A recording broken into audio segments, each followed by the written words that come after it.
கும்பராசி ரொம்ப கேர்ஃபுல்லாக இருக்கணும். விரயம் அதிகமாக இருக்கும், செலவு அதிகமாக இருக்கும், வீட்டில் பிரச்சனைகள் அதிகமாக இருக்கும், எந்த காரியத்தடையும் வராது, செலவுகள் அதிகமாக இருக்கும், கட்டுக்கடங்காத செலவுகள்.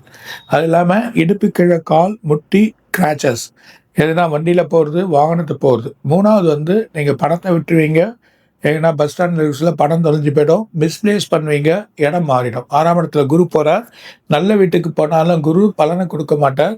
2ஆம் வீட்டில் சனி இருக்கிறது, வாக்குவாதங்கள், மனைவி ஹஸ்பண்டுக்குள்ள பிரச்சனை, எதிரிகள் அதிகமாவாங்க. அதாவது வேலையில் எதிரிகள் ஆகிடுவாங்க. ஸோ உங்களை டீக்ரேட் பண்ணுவாங்க, வேலையை விட்டு தூக்குவாங்க, அந்த மாதிரி பொசிஷன் வரும்.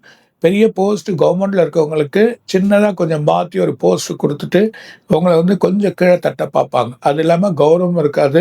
உங்களுக்கு வந்து தொந்தரவு கொடுப்பாங்க, நிறைய பேர் பிரச்சனையை கொடுப்பாங்க, இன்னல்கள். அதனால கோவப்பட்டு பேசி நீங்களே உங்கள் வாயால் பிரச்சனையை மாட்டிக்கூட நிலைமை ஏற்படும். கணவன் மனைவிக்குள்ள சண்டைகள் வீட்டில் எதிர்க்காது. செலவு ஒரு கட்டுக்கு எடுத்துன்னு நினைப்பீங்க, அதுவும் ரொம்ப குழப்பம் இருக்கும். அது பர்டிகுலராக இந்த 6ஆம் மாதம். இந்த 6ஆம் மாதத்துலேருந்து 7, 8, 9 வரைக்குமே குழப்பங்கள் ஏற்பட்டுரும். ஆனால் அது தான்னா நல்லா 9லேருந்து 11ஆம் மாதம் வரைக்கும் நல்லா இருக்குது. 11லேருந்து 3ஆம் மாதம் பெரிய குழப்பமாக இருக்கும். இன்சிடென்ட்கள் ஏற்படக்கூடிய வழிகள், பெற்றோர் வழியில் சில செலவுகள், கணவன் மனைவிக்குள்ள செலவுகள், கேஸ் கோர்ட் இருக்கக்கூடிய அந்த பணம் வராமல் தவிக்கிறது, யாருக்குன்னா நீங்கள் இன்வெஸ்ட் பண்ணிங்கன்னா அந்த பணம் இல்லாமல் போயிடுது. நிறைய பேருக்கு தெரியாதனமாக பணத்தை கொடுத்தீங்கன்னா ஓடி போயிடுவாங்க, பணம் அவங்க கையில் வராது. அந்த மாதிரி சூழ்நிலையில் ஏற்படுறதுக்கு இந்த 6ஆம் இடத்து குரு, அது இல்லாமல் 2ல் சனி.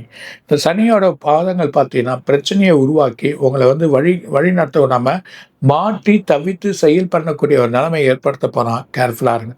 வீட்டில் வந்து உபாதைகள் ஏற்படும். வயசானவங்களே பிள்ளைகளுக்கு சில செலவுகள் செய்ய வேண்டிய ஒரு ஏற்பாடுகள் உங்களுக்கு வரப்போகுது. ஸோ அதை கொஞ்சம் கேர்ஃபுல்லாக பார்த்துக்கோங்க. வழிமுறைகள் எல்லாமே தப்பாக இருக்கும். நல்லா பண்ணுவீங்க, மற்றவங்க தப்பாக சொல்லுவாங்க. உங்களை பெரிய போஸ்ட்லேருந்து கொஞ்சம் டீக்ரேட் பண்ணி உங்களை உட்கார வச்சுருவாங்க. இந்த ஒரு வருஷமே அப்படியே போகிற மாதிரியே தான் இருக்கும். பெருசாக எதிர்பார்க்குற மாதிரியே இருக்காது. மெயினாக திருநள்ளாறு போயிட்டு வர நல்லது. தட்சிணாமூர்த்தி குருக்கு கண்டிப்பாக அர்ச்சனை பண்ணுங்கள். வடக்கு நோக்கி இருக்கக்கூடிய தட்சிணாமூர்த்தியை போய் பார்த்து அதுக்கு வழிமுறைகள் பண்ணுங்கள். அம்பால வேணுங்க, இன்னல்லேருந்து வெளியே வரும், பிரச்சனைகள் தீரும். ஒவ்வொரு வெள்ளிக்கிழமை சுக்கிரனுக்கு விளக்கேற்றுங்க. இன்னல்கள் பெரிய பிரச்சனைலேருந்து வெளியே வரக்கூடிய நிலைமை நீங்கள் பார்க்கலாம்.